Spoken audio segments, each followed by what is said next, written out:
How do you be a boss babe in real estate? Well, obviously, me and Galen have no idea. So today, we are interviewing one of the top EXP agents in our area, Nicole Reed.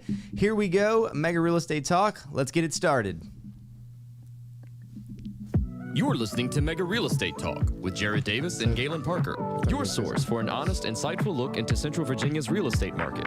Combined, Jared and Galen have over 20 years sales experience, as well as hundreds of testimonials from clients past and present who rely on them for advice and assistance when buying and selling homes in today's incredibly hot and competitive real estate market. And now, your hosts, Jared Davis and Galen Parker. I am Jared Davis. And I am still Galen Parker. Nicole Reed, how do you be a boss babe in real estate? You do the same thing the men are doing. Okay, and we're done. That's the episode, All right, guys. Thank you for Thanks calling, for liking, listening.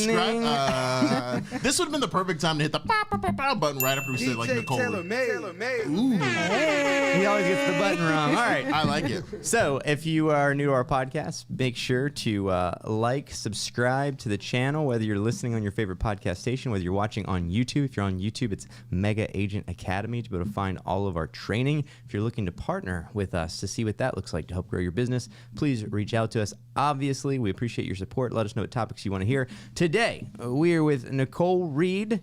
Nicole, how are you doing? I am doing super fantastic. And Nicole Reed is a staple here in Richmond, Virginia, where we are located. She runs one of the nice teams with EXP, and so we figured we'd bring her on and we'd talk to her a little bit about her business, how she got in the business. If you listen to this podcast all the time, obviously it's me and Galen. You probably know us well at this point, but we thought we'd get some girl power in here. Yeah. And we'd see, that's right, see what you're doing. There you go. I like that we chose Nicole for our interview because I feel like that's one of the names in Richmond that every time you were like, hey, do you know Nicole Reed? Everyone's like, yeah, I know Nicole Reed. And everyone's like, I love Nicole Reed. And I'm just like, well, that's a great way to be. So you've earned the reputation as a boss babe. And for the rest of the show, we're going to figure out how we can be boss babes. How can we be boss babes? I would like what do we got to to do? What has to happen? 2023 goals, We Galen. got 1, 2, 3, 4, 5 steps. That's right. Give it to you. That's right. That's right. We're going to be boss babes by the end of 2023. By the end of it, we're just like, sassy, can't stop. So, Nicole, you've obviously been in real estate for a couple of minutes. How long have you been in the business? Going on 7 years in May. Really? Yeah. What did you do before real estate? I was in banking and financing. Really? Yes. How was that? Was that fun? That sounds It, awful. you know what? It was good until it wasn't good anymore. Okay. You know, I did that for 16 years. I was a vice president of one of the 3 top largest banks Really? on the east side, and I was a small business advisor and a lender. So I had a lot of different roles Okay. through I did my not do any of years. this. So were you actually a loan officer? I was. Really? Yeah, I did. I wasn't a mortgage officer, so I was a loan officer. So I did like the second mortgages, the lines of credit. Okay. And then I did the financing for small businesses up to $1 million. Okay. Yeah. When you say it was good until it wasn't, was there just like something that it was like, all right, I got to get out of here, or the market shift, or just financial crisis where you're just like, I don't want to do this anymore? Yeah, it was a lot of changes within the federal regulations with banking that I did not agree with. And I was Okay. just like, enough is enough. Y'all taking enough of the people's money, and I can no Interesting. longer Back to the people. participate in this. Interesting. Okay. stuff, so. And then, did love you it. already have a real estate license? Were you doing it on the side, or did you just get in and quit and go just head first? Yeah, the second. Like I didn't have a license. It was a conflict of interest. I was an officer of the bank, and because I was a lender, I could not get my license while I was there in the bank. But so I didn't know what I was going to do. Okay. Did Yeah. you know somebody in real estate? I didn't. I always had like a passion or desire to do real estate, but I was in banking since I was 20 years old. So, that's Okay. kind of like my first and real career. And I was there for over 16 years. But yeah, I didn't know what I was going to do. I just knew what I wasn't going to do anymore. Okay. None of these numbers are making any sense. Yeah, to me. because She's normally like, people- Because I'm 26 years Nicole, old, yeah, I right? was like, Nicole's 26. She's been in business for 16 years. I'm like, okay, sure, whatever you say. I started at a very young age. Yeah. Two. Too. Out the womb. Kids and all. Sold my first house at 5. We will not ask you how old you are on this that would podcast. be- We would Boss never. babes would never. Just know I'm another year older in April. How about that? Boss babes will never. So I always ask this to someone, especially someone like you. You obviously successful, obviously accomplished, well-named, reputable. You're an icon, an idol. Everyone looks up to you. When you got into real estate, especially since you didn't know anyone into it. How did you know that you're like, this is it? This is the job for me. Things are turning out for me. Actually, it was all started with my husband. So, Okay. I decided to put in my resignation. I was going to stay to the end of the year because I needed that $30,000 bonus, right? So I stayed. I gave him a month and a half resignation, but my husband was actually interested in investing. Okay. And, one day, I'm trying to figure out what I'm going to do. And he was like, I think I want to get into real estate investing. And it Okay. was almost like a light bulb. And I was like, oh, I can get my license, right? There you go. So that's what it was. And the same day I went online, and Mosley Flint had a class that was starting the next week. And I signed up for that class the next week and took that class, passed the test. The following week was at PSI taking my D4 test and passed that. And then the next day I was at a brokerage signing up for the brokerage. Where did you start? Keller Williams. And then you went from Keller to Clock Tower to EXP. That is correct. Man, got out of the Clock Tower before it merged. I did. Yeah. It was definitely time. Yeah. When you're the top agent there, it's like, how do you grow? RE/MAX. How do you learn? You really can't. So That's fascinating. I love that. I think that's a huge one. Because I think a lot of times people get into real estate, they don't have a direction, they don't know where they want to go, and so obviously you probably had some successes that you said, well, we can make money off of this. This is going to pay our bills. Or was it like, I know Jared talks about, it was like 9 months before you ever, 7 months. It was 10 months. before you got your first contract. 7 months. So I had 2 implode on me in the first 7 He was a late months. bloomer. He wasn't late, but look at him now, I know. So right? I try to tell my agents this because I put a deal under contract 3 months in, and then the financing fell apart and it didn't close. Then I put a short sale under in month 4, and then we waited 2 months, and then they pulled the plug because it just didn't work. So we were like 6 months in with no money, and I was like, how? Like I sell more advertising than anybody else at my other company. Like, why is this just not working out for me? And then month 7, I closed the deal. So, but then, you think within 2 years, then I became the #1 agent at RE/MAX. I started building the team. Now we run a top 10 team in Central Virginia. So I always tell all these agents that work for me that get like 30 days in, and they're like, quit. I'm like, guys, Put in the work. we're going to sell 300 houses this year, and it took me 7 months. You think you're going to do it in 30 days? Like, no offense, guys, but like, at least I had sales training and sales back. Like, some of these people have no sales background, no anything. And you could be listening to this and being like, I worked at PetSmart before I got my real estate license. Like, you have to give it time. You have to learn how to sold sell. a house in the first day I'm out. Yeah, but that's so many people. Like, I got to go back to work. So how long did it take you to get like moving? 1 week. Was that because of your husband? What's happening? What did you do? I quit. I'm just saying. I'm out. This is done. So, really it had a lot to do with my previous industry, right? People knew me and trusted me already in the financing industry. And so I did what I was told to do. Like, I wrote down my sphere of influence, all the people that I did business with, and I started making phone calls to let them know I had a new career. And I wanted to be able to assist them just like I did in the banking. And one of my banking clients was my first client, and he had group homes, and he was looking for another property to purchase, for his group home. And I was able to do that. So I was able to get my first offer contract in 1 week. But again, that is not the norm. And that's what I try to explain to my agents as well. Like, it doesn't happen that way always. Was your husband flipping immediately into this as well? Or how long in before the first flip happened where you were able to help him buy something and sell something? Yeah, so probably several months in on that. We kind of did some partnership with, a couple people before we even ventured out on our own. We had totally different first year experiences, it sounds like. Well, What does your husband do currently for a living? he's a real Contractor. estate investor. Yeah. Man, that's amazing. Yeah, he does Drives a the Corvette. project management of Drives a Corvette. of the deals. Yeah, he drives the Corvette. I mean, this man, I don't know. I'm trying to figure out what he does too. He's in and out of the Tommy from office. He Martin. does whatever he wants to do, and I'm like, why am I over here slaving? You just like living life great, right? Man, I don't understand. I'm looking, But I'm trying to behind be every that boss babe is a boss dude, I guess. No, that's awesome. Very cool. So how many deals did you do the first year? So the first year I did 36. God, yeah. that's crazy. How many do you think you'll do this year? This year my goal is 135. Is that as a team or personally? That's as a team. Okay. My personal goal, I'm hoping not to have to do more You than wanna sell 60. less. You Yeah, wanna sell I want to less, sell much I less. get that. I'm trying. So, yeah. So when did you start the team? When did it go from you doing 36 deals to saying like, I've got to start adding some About agents? 3 years ago. Okay. Yeah. So I about had halfway a through. trial and error, which like I started and then I'm like, yeah, this is not working. So What did you do wrong when you started the team? I think it was more of who I was looking for, you know, or Okay. just having the idea or concept that I want a buyer's agent. But I think more so it was the person. I had already had an admin, so I guess you could technically say I had a team. I had a team after my first year. Like Okay. I'm in management before I got into real estate, so I'm good at delegating, right? That's good. I'm good at That's where you figuring come out from. what I should be doing and what I can pass on to somebody Okay. else.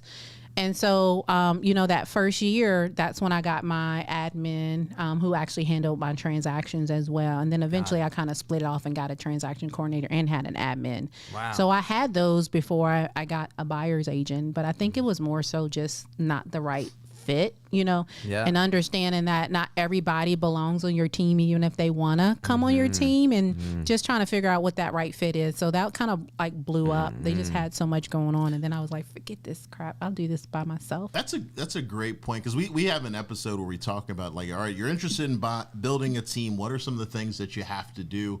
And I think one of the advice that we gave was, you know, what we did was probably not the best way, but doing the admin, doing the transaction coordinator, that's a great way to start, because Yeah. you put all your pieces into play. But my thought is, what was it that made, because, you know, Jared's got his stories of, you know, people that came on the team in the very early beginning, it just didn't pan out. Like, what did you see in those beginning where you're like, all right, this is not a good fit for us? It was a lot, but number one, like if they don't have the buy-in of what the team, you know, is all about, the culture, the goals, you know, and want to participate Yeah. in that, then, you know, off bat is just like, yeah, no, it's just not going to work. And I take it from Clayton. Clayton always says, you know, be slow to hire, be quick to fire. And that's really kind of the motto that I am now. I'm quick you at know, everything. See, I'm a high D, so I'm quick. Like I just jump overboard first, and then I'm like, trying to backpedal And then later. she's talking about and disc tests, guys. If you don't know what disc tests are, Google it. Galen's a big D. You know, she's a high D. There's all the, what all are the- you? I don't know. He's all over the damn place. What's the I stand for? Isn't the I like? Yeah, what's the one where you wake up and it seems like you're on cocaine every day? And That's you're an not? I. So That's I me. have a high I too in different I'm as high as an situations. I as you can get. Oh God, yeah. Okay. Yeah, so I'm he's the pumped one all the when. time, whatever letter. So how do you deal with that, Galen? Because you're D and he's an I, and sometimes it's just not. Sometimes it's a great combination, but sometimes it's just It's doesn't work. definitely Jared needs Galen a lot more Yeah. I to, think- to slow his roll. Bring him Yeah, back yeah. to reality. Galen's like check. my Adderall. Yeah, I think we complement each other, because it's like, I don't ever want to slow him down. I'm just interested in focusing him. Right. So it's just like, all right, no, let's go 1,000,000 miles per hour, but in this direction. He's got me on a leash, but it's one of the ones that stretches. Yeah, exactly. So I can feel like I'm running away, and And then then you it gotta starts pull to, him back. you know, it's not like a choker chain, but it's like Yeah. I get like 100 feet, and then like the tension starts. I'm just like, okay, It's no like, worries. like we no want to worries. have that energy, and like you said, you know, people have to buy in. So it's like, I've got to Yeah. buy in, he's got to buy in, Yeah. and what we've learned is like when we have someone who joins the team and they're not buying in, like I'm always like, they're gone, and then Jared's like, well, That's where I get really nice. Well, That's maybe. that's the I in you. And I'm like, no. And that's that like, D, Drive like, him into cut the. Yeah, I'm like, That's why cut I'm it just off, like, yeah. are they hurting us? And Yeah. if they're not, I'm like, they're hurting themselves, and I feel bad because I'm watching them hurt Yeah. themselves, and I'm like, if we can just make them not hurt themselves, and then most of the time they kind of kick themselves. They kicking off. themselves out, And yeah. you're just like, okay. No I'm worries. always just like, Right. they don't need to be. I mean, we in the got rid of presence one greatness. agent in the last year where we had to essentially make the call to be like, I don't think this Yeah. is a fit. You Yeah. gotta get out of here. But Yeah. I mean, you got to really do a lot. I feel like to.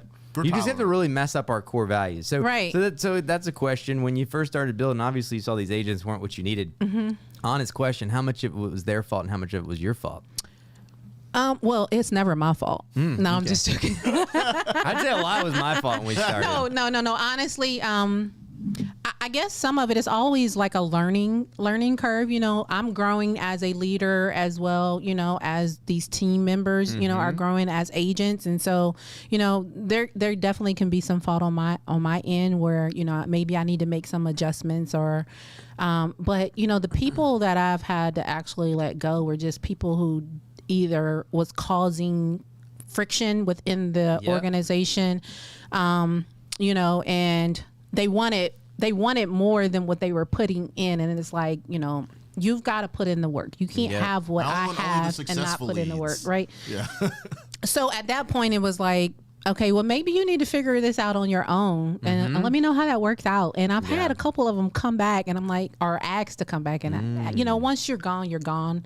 Because I'm strong on loyalty, and, you know, and those kind of things. And, you know. Were they still with EXP or they leave EXP and they want to come back to EXP? A couple stayed with EXP and some went to another brokerage. Okay. So they're still like you sponsored them. Yeah. They're just not on the team anymore. Yeah, for the ones that I sponsor, you know, like for me, it's I never have a problem with someone leaving my team, right? Yeah. You have to do what's best for you. Like I'm going to always do what's best for me and my family, my business. You have to do the same thing. There is never no hard feelings about that.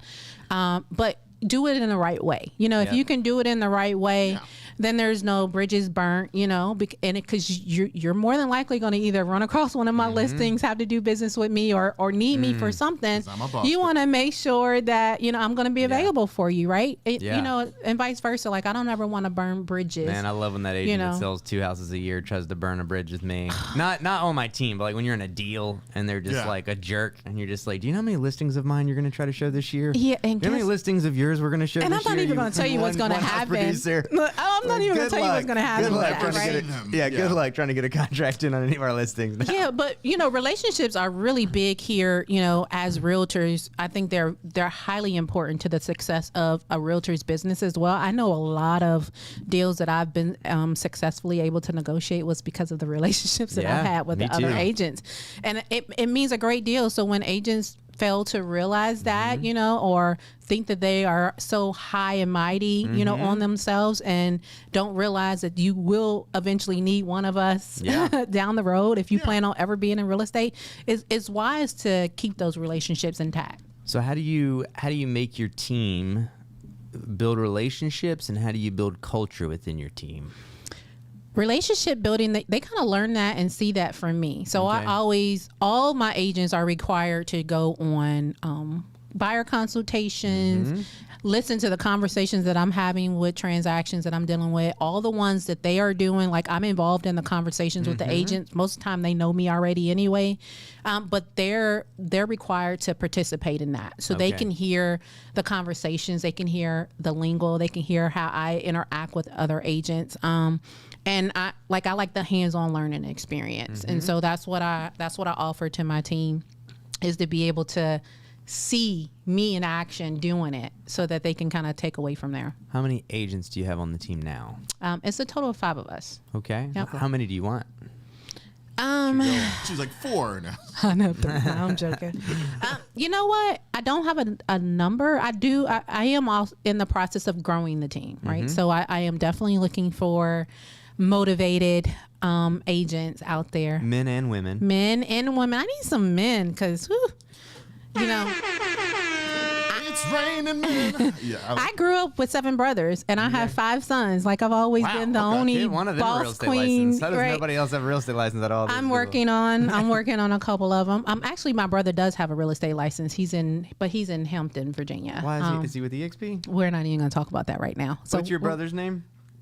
Hubert Hanna the third. Hubert Hanna the third. If you're listening to this and if you're a supportive brother, then obviously you clicked the link on the link that she shared on her Facebook and everything. And they do things differently down there.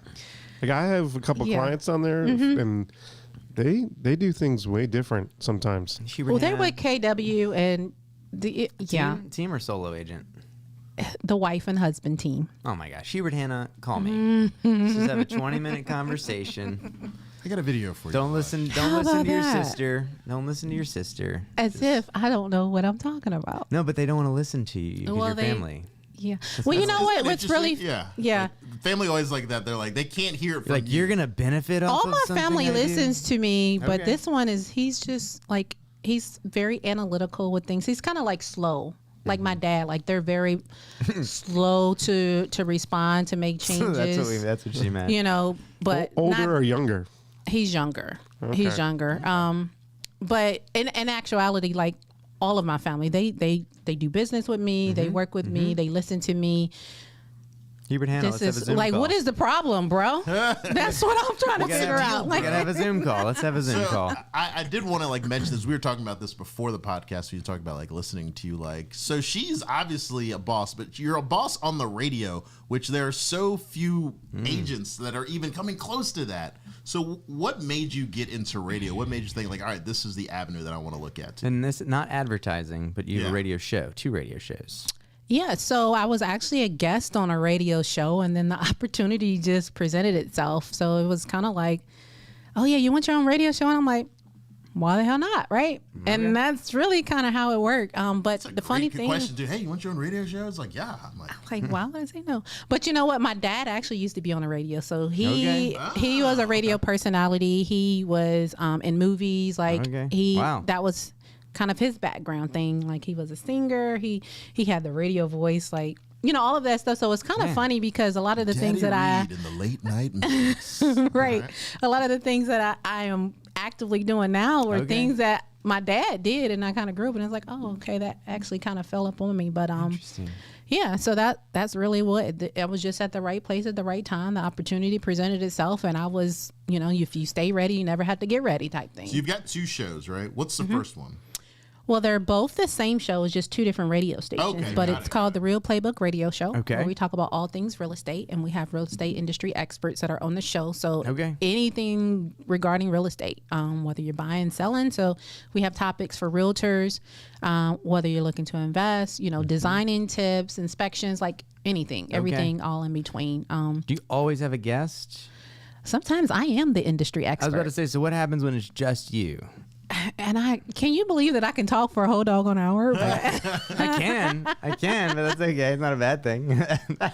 Yeah, I can. So that's what happens is if it's just me, and sometimes it is, I'm the industry expert for that day because I have some things to talk about. Yeah. So, you know, and I just talk about them. So it just depends on what it is, but I make it happen. Okay. What's your goals moving into 23? What are you trying to build? What are you trying to accomplish? What's going to take your industry to the next level, your team to the next level? Yeah. So I have, most of my agents on my team are like a year or less in, right? Me too. So, I have a lot of newbies. Yeah. So for me, it's just about building them, helping them develop their skills, helping them understand the relationships, the importance of relationships, teaching them how to be listing agents, right? Most people start off as buyer agents, but we all know that listings is leverage. You know, listings really can help you out, you know, in times where, like we are in these current market conditions, you know, where it's a little bit tougher for buyers to find, you know, what they're looking for. Those listings actually are very helpful with keeping people in the business, right? Yeah. So trying to teach them, you know, how to be able to be listing agents and do you think it's harder to be a listing agent than a buyer's agent? I think that they both have their share of pros and cons, right? I've had a couple team leaders say, like, I don't think you're ready to list a house until you've been a buyer's agent for like 6 months or a year. And I never even thought of it until someone said that. And it made me think, is it just that much harder to convert the listing because they're meeting with other agents, or... you know, I don't know. I can tell you, listings is leverage, and your seller is more value. I'm not going to say more valuable, but technically there are kind of more valuable. Our buyers and sellers don't listen to this. This is agent training. You can say whatever you want. Our sellers are more valuable when it comes to like team leaders, right? And so, you know, because of the benefit of sellers, like passing that on to an inexperienced agent is why team leaders, because I've even been that team leader. I'm like, yeah, you need to at least do at least 3 transactions. You need to go on they got to go on at least 3 listing appointments with me before I will let loose. Yes. And still, like, if they don't feel comfortable, I'm like, bring me in every single time and let me close the deal, because that's what I do. I'm a closer. Yes. But I think that is why team leaders are saying, like, you need time, because you really need to learn how to deal with people multiple clients. But, as a listing agent, we're juggling a lot of different pieces. Like sellers need work done. We need contractors, you know what I'm saying? Like we're just juggling a lot of things, marketing and all that stuff. So if you don't really have the experience, you don't want to mess up that opportunity with a less experienced agent as a team leader. Like, as individual agents, go out there and try to be a listing agent as soon as you can, right? But as a team leader, you messing with my money at this point, and like I need to make sure that you are on point before I just let you go and handle those type of clients. To me, it makes sense. Like if we're on a team, we're team leaders. I could see us not giving them a sales lead, like a listing lead. That to me wouldn't make any sense to do that. Right. But what happens when your agent, they bring the seller to they're like, hey, this person knows me. They want me to list their house. Do you still? You bring me in every single time until you're to the point that you don't need me. Do you make them do it in front of you at some point as well? Absolutely, but they have to see me do it first. And then so 3 you times, do it a few times, and then you're like, you can take over, you can do it, but I'm going to be there and I'm going to watch. Correct. And even when I'm doing that that presentation with the listing agent, my agents feel free to chime in anytime. Like I don't want you just feeling like you're shut up and not say anything the first time. Well, don't maybe mess the this first up, time, guys. You just be quiet. Wait till the paperwork's signed, then you can open your.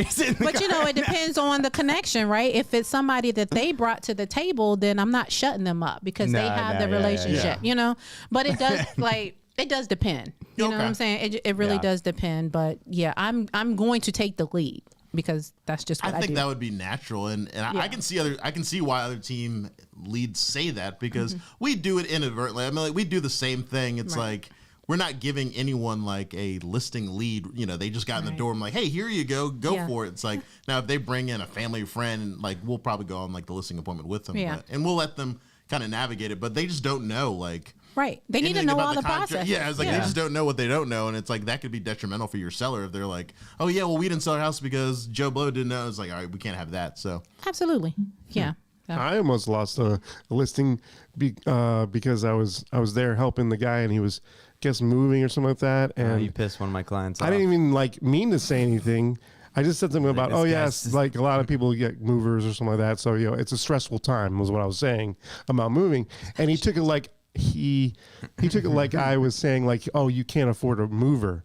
And I was like, Michael's like, you're so poor, you don't have a mover. So that could be stressful. So next time, just keep your mouth shut, right? Exactly. Don't say nothing. I have to tell Mike, don't talk to the clients. Just take the pictures and get out. I was just like, I've already closed it. Because most of the time they're like stressed out that I'm there. They're like trying to make everything perfect. And I'm like, you made it. Now it's time. Let me do my thing before, And I was kind of like just calming him down a little. And I just didn't work. It's backfired real quick. You need to rethink what you say first. He did not like and you. I'm a closer. I'm a person that closes deals. And I'm like, whoa, not that day. I was like, that's hilarious. We all have our bad days. That's right. So, we obviously thank you for being on the show. I do want to ask this one question. We ask it to everyone. Like, if you had to go back in the beginning, and it's going to be different for you because you just obviously killed it in the beginning. First year. It's just like, oh, I'll just do more of it. But 16 years of that prior industry, would you have liked to have gotten into real estate sooner? Or did you think, hey, I needed that 16 years to build what I am? Hell no, I didn't need that 16 years. Nice. I wish I would have gotten into real estate a long time ago. I would be a lot further than where I am today. Okay. Yeah, absolutely. Yeah, you got in after I got in. Yeah. So I was 23 when I got the license. I was a kid. Maybe that's why I didn't sell 36 the first year. I don't know. I mean, it could, right? She just had such a background. I didn't have a spear. I just graduated high school. You know what I did, right? Before I left, because I'm a smart cookie, I'm taking all my database. Like I had everybody's name, numbers, like addresses. All the HIPAA, just all the info, all the secret info. Everything. Everything. And I was able to convert a lot of clients over.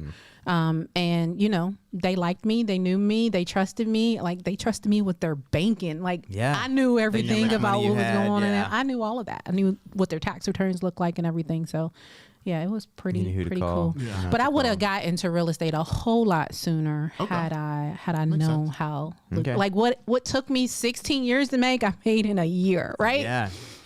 Yeah. Like what in the world? And ever since then I've doubled, like every year I've doubled my income. So heck yeah, I would definitely I love change it. It is a funny thing when you like look at like when you leave a job and you're like, this was my salary, and then like you get into real estate and you're like, I just passed my salary and it's May. Yeah, you went from telling your kids, let me think about it, to like they think money grows on a tree now, and I'm Yeah. like, now I gotta pull them back. Like, dude, you need a job. Like, no, this is not how this works. Here, All right, so my name is Galen Parker. I am day one of real estate.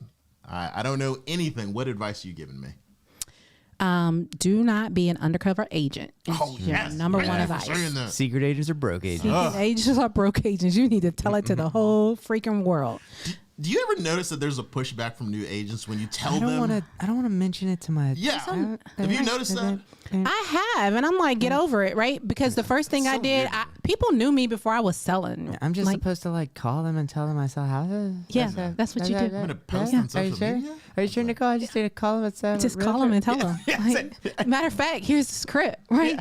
What pieces of information do you have? Let me show you how to get the rest of the Yeah. information and add them to your database, right? love it. Yeah, Nice. absolutely. Okay, so don't be a secret agent. Mm-hmm. Anything else I should be doing? I mean, Yeah, well, your number one job as a realtor is lead generation. And so prospecting, you should daily be putting new people into your database, and you should be definitely daily prospecting and lead generating. 3 and like hours. if you're not lead generation, you don't have a business, right? yeah. Yep, 3 hours. And if you're trying to figure out why you got deals today and no deals tomorrow, next month, and you're on that roller coaster up and down, it's because you're not lead generating, and you really need to take a look at that. But I was You big old prospecting porpoise. before we even I was like, oh crap, I should tell people that we're gonna go in the studio. So I'm like trying to finish up prospecting. We were in the office, and a guy called me, and this guy's probably 2 years old, like a lead, and he's like, "You even remember me?" And I'm like, "Hey," like this guy was parked out in front of a house when I was like showing it. And they were just like looking at me, and I'm like, they're either gonna rob me or ask me. So I was like, "Hey, what's going on?" They're like, "Are you a realtor?" Or he said, "Are you the realtor?" And I'm like, "Yeah, I am the exactly. realtor." And The I only we one you exchange wanna know. information. Yeah, I was like, but I was like, you've got to be just grinding that out. And a lot of people just don't get it. It's like if you wake up in the morning and you do not know what you're going to do for that day, you've already lost. yeah, you've lost, because you should be prepared the day before at least. And so you should know, like I tell you should know exactly who you're touching bases with. Every single day, you should be constantly doing lead generation. Like people that you're talking to, just because they're not ready today don't mean they're not going to be ready 6 months from now, whatever. Like if you plan on being in real estate, you need to be doing a follow-up call, right? I've got one. I've got one that just called me Friday, and I've been working on this lead for 15 months, and they're now ready to start moving forward. So, it's, I've been staying on top of mine. I've been following up with them, just checking in and that stuff. Like they remember me, because 15 months ago, how many realtors you think that they made contact with, right? Yeah. Plenty of them. And if one other realtor was doing more than I was doing or staying in front of them, they could have picked up the phone and called them, right? But because I stayed top of mind, because I followed up with them, whether they were ready or not, just to see if anything changes, that constantly kept me in the top of their listening mind. to this? You guys writing this down? Yep. Oh, that's it. beautiful. I love it. Where do people find you? So find me any and everywhere. Just pull up the internet. But you can find me on all my social media channels, Nicole Reed Real Estate. That's Instagram? Is that your Instagram? Nicole Reed Real Estate on IG, on TikTok. Facebook, on TikTok, on Snapchat. Always Nicole Reed. Okay. Email? I'm going to throw an email out. Yeah, info at NicoleReedRealEstate.com. I have an office right off of West 100 Road on Ecoff Road, so 4600 Ecoff Avenue. 46 represent. Yeah, so if you're interested in joining a Boss Babes team instead of a male team, you can reach out to Nicole and see what she can do to help you, obviously, grow your business. We're obviously helping her grow her business here at EXP, so you're welcome to reach out to us as well. You can find me at _ the Davis Group on Instagram. What about you, Galen? I am at your realtor's favorite realtor, RVA, on Instagram. That's right. If you want to learn about what we're doing to partner with people, you can also set up an appointment with us. You can email us at jaredandgalen@centralvarealty.com. If you check out our Instagram, there's also a Calendly link where you can set up a Zoom meeting with us directly if you'd like to see what we can do to help you grow. Nicole, we thank you for being here. This has been Thank great. you for having Should me. we rapid fire some questions at all to her, or just wrap it Favorite up? color? Purple. Favorite dessert? Oh God, it's a mixture That's the hardest between question. banana pudding and red velvet cake. Ooh, beach or mountains? Definitely beach. Burgers or pizza? Both. Coffee or tea? Tea. Alcohol or the others? What are the others? Coffee and tea. Alcohol or everything else? Alcohol. All righty, there you go. Okay. Hey, but wait a minute. Okay. Do they know that you know how to crip walk? I'm just asking a question. I'm a dancer. I know how to do all the things. We talk a lot about all the things we do, like when we go to like Vegas and Dallas, and I was like, dancing Jared Davis is something. Has she not seen the Ugly House dance? She I don't know, but I mean, I saw it. we got Yeah. crip walk, we got regular dancing, we'll salsa, we'll bachata, we'll merengue. You just tell me what you want to see. This man is the life of the party, guys. Everybody, thank you for watching. This has been another episode of Mega Real Estate Talk. Again, don't forget to like and subscribe and reach out to us today so we can help you grow your business. If you have a real estate question that you would like to ask Jared or Galen, reach out to them at jared@centralvarealty.com or Galen@centralvarealty.com. Who knows, it may even be featured on an upcoming episode.